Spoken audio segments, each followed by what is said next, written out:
Sean todos bienvenidos a una nueva clase de urología. Mi nombre es Delce Crismara Cruz Rodríguez y en esta ocasión estaremos abordando la clasificación de la vejiga neurogénica. Para iniciar, tenemos que entender la definición de qué es una vejiga neurogénica. Y se dice que es la alteración del normal funcionamiento de la vejiga secundaria a una enfermedad neurológica, ya sea del sistema nervioso central o del sistema nervioso periférico. Y si dijimos que la disfunción miccional en la vejiga neurogénica tiene origen en el sistema nervioso, es necesario recordar la inervación del tracto urinario. La inervación del tracto urinario inferior está dada por tres vías. La primera, la inervación del sistema nervioso autónomo simpático, el cual vehiculizará sus fibras a través del nervio hipogástrico para inervar la vejiga y el esfínter urinario interno. 2. El sistema nervioso parasimpático, el cual vehiculizará sus fibras por medio del nervio pélvico. Y por otro lado, el sistema somático, el cual vehiculizará sus fibras a través del nervio pudendo, que inervará tanto el esfínter urinario externo como el esfínter anal. Las señales emitidas por la vejiga serán vehiculizadas por estas vías y harán relevo en los núcleos medulares propios a cada sistema. Así, el nervio hipogástrico hará relevo en su núcleo simpático a nivel de D10 a L2. El parasimpático, a través del nervio pélvico, hará relevo en su núcleo medular a nivel de S2, S4, y el nervio pudendo hará lo propio a nivel de su núcleo medular a nivel de S3 y S4. Pero la micción no solo es regulada de forma refleja por este sistema, sino que también está controlada por tres sistemas más que no solo involucran a los núcleos medulares vistos recientemente, sino que está controlada por sistemas superiores. Uno de ellos es el núcleo pontino, cuya función es regular los núcleos medulares activando o desactivando cada sistema para que la micción sea de forma coordinada. Esto implica que cuando el detrusor tenga que contraerse, tengamos apertura del tracto de salida en la fase de vaciado y a la inversa, relajación del detrusor y contracción del tracto de salida en la fase de llenado. Como también sabemos, la micción es un acto que puede ser controlado voluntariamente y esas señales están reguladas por el área motora del detrusor en la corteza cerebral. Complementando la diapositiva anterior, en esta imagen podemos ver cómo es la distribución de los diferentes receptores pertenecientes al sistema nervioso autónomo. Es así que en el cuerpo de la vejiga, esquematizados con puntos de color amarillo, tenemos la distribución mayoritaria de receptores muscarínicos que al acoplarse con la acetilcolina liberada por las terminaciones nerviosas parasimpáticas van a generar la contracción del detrusor, favoreciendo el vaciado vesical. Por lo contrario, el sistema nervioso simpático también tiene sus receptores, en menor medida distribuidos en el cuerpo de la vejiga, esquematizados con triángulos azules llamados receptores beta, que al acoplarse con la adrenalina producen la relajación del detrusor, contribuyendo al almacenamiento. A su vez, ese almacenamiento se verá predispuesto por el cierre del tracto de salida, por el acoplamiento de la adrenalina a los receptores alfa-adrenérgicos distribuidos por mayor densidad en el tracto de salida. Ahora hay que entender cómo se desarrolla la dinámica normal de la micción. Esto se hace en dos fases, la fase inicial de llenado y la fase de vaciado. En la fase inicial de llenado está regulada por el sistema nervioso simpático. Al acoplarse la noradrenalina a los receptores beta del cuerpo vesical, va a estimular su relajación, que en asociación a la contracción del cuello vesical y del tracto de salida por activación de los receptores alfa-adrenérgicos, predispondrán al llenado y al almacenamiento. La fase de vaciado tendrá en primer lugar la inhibición del centro de control voluntario de la micción asociado a la activación del sistema nervioso parasimpático, en el cual la acetilcolina, al acoplarse a los receptores muscarínicos, favorecerá a la contracción del detrusor, que se deberá ver complementada por una inhibición del sistema nervioso simpático, el cual va a estar inhibido y predispondrá la relajación del cuello de la vejiga para una correcta vehiculización de la orina hacia el exterior.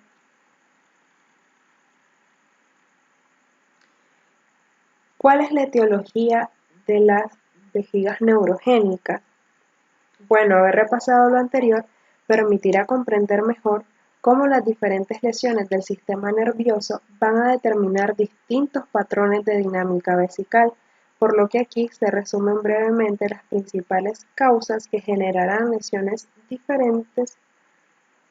a diferentes niveles del sistema nervioso central o sistema nervioso periférico.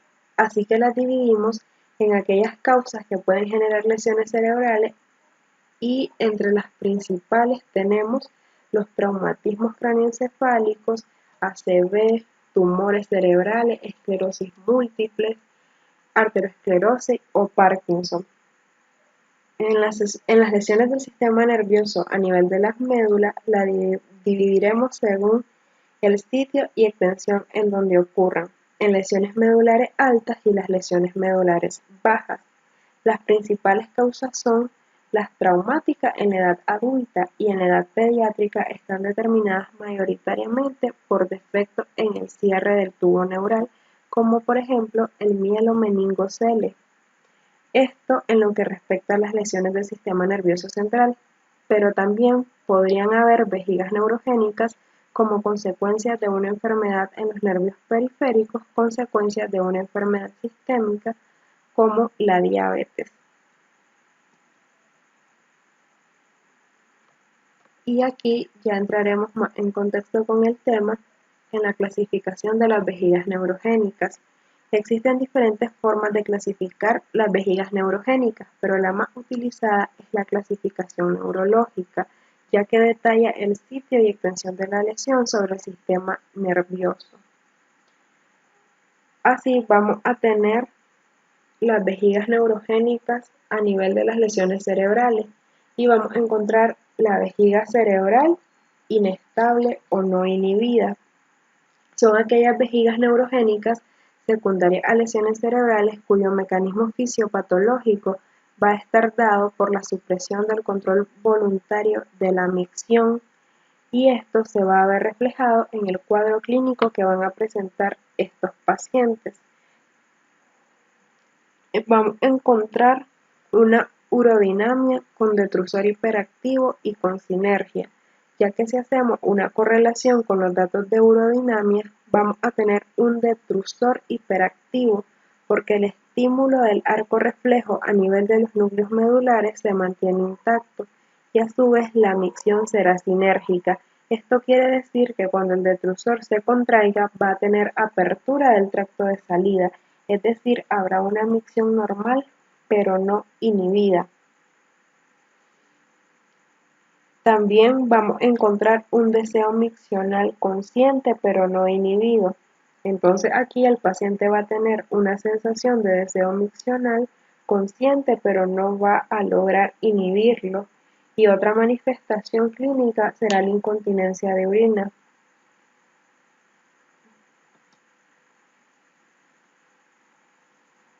También aquí vamos a encontrar la vejiga automática o suprasacra, también conocida como espástica, que son aquellas vejigas neurogénicas secundarias a lesiones altas de la médula espinal, cuyo mecanismo fisiopatológico radica en el corte de la comunicación y de la coordinación del núcleo pontino sobre los núcleos medulares, por lo cual la micción va a estar regulada exclusivamente por núcleos medulares y eso se va a ver traducido en una disinergia, es decir, las fibras parasimpáticas actuarán con la contracción del detrusor, no encontrando de forma sincrónica o coordinada relajación del tracto urinario o de salida, por lo cual tendremos desde un punto de vista urodinámico un detrusor hiperrefléxico asociado a una hiperactividad del tracto de salida por estimulación simpática con contracción de los esfínteres.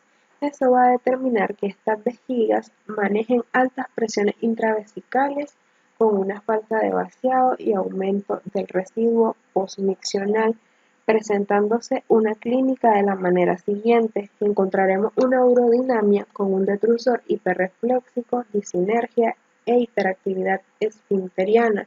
A largo plazo, esto puede tener repercusiones en el funcionamiento renal, manifestándose como síntomas de las vías urinarias bajas, ya sea por vaciado u obstrucción, y residuo postmiccional elevado.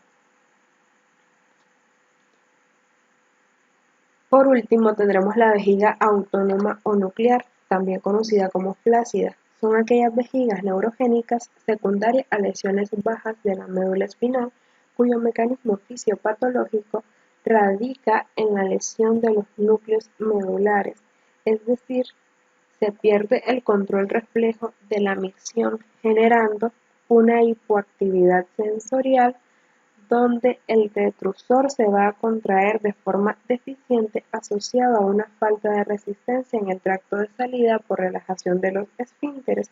Esto se va a ver traducido clínicamente en un paciente que va a presentar, una vez que se llene su vejiga, incontinencia por rebosamiento, por falta de resistencia en el tracto de salida. Es decir, vamos a encontrar en la urodinamia un detrusor hipoactivo o hipoactividad esfinteriana, y luego pueden haber síntomas de las vías urinarias bajas por obstrucción o vaciado, por rebosamiento o por residuo postmiccional elevado. ¿Y cómo podemos diagnosticar las vejigas neurogénicas?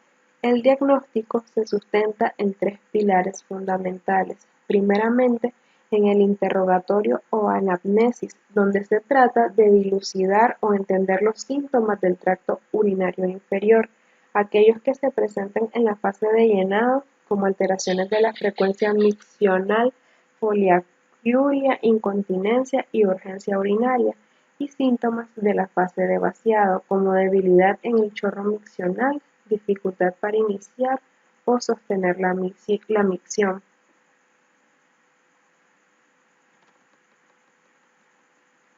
La segunda parte del diagnóstico se basará en el examen físico. Este trata de determinar una evaluación neurológica que permite determinar el sitio de la lesión.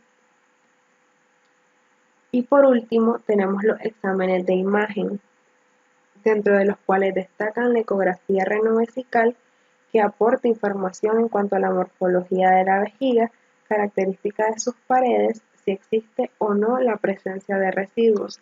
También permite evaluar la presencia de alteraciones en la vía urinaria superior, como la hidronefrosis.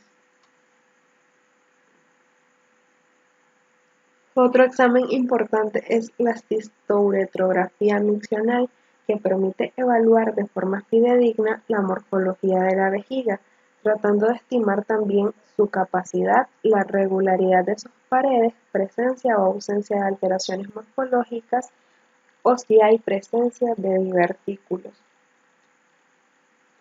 Por otro lado, tenemos el estudio urodinámico, que su objetivo es vigilar el comportamiento de la vejiga durante la fase de llenado y la de vaciado, evaluando la capacidad vesical, la presión de llenado vesical, la actividad refleja del detrusor y el residuo postmiccional.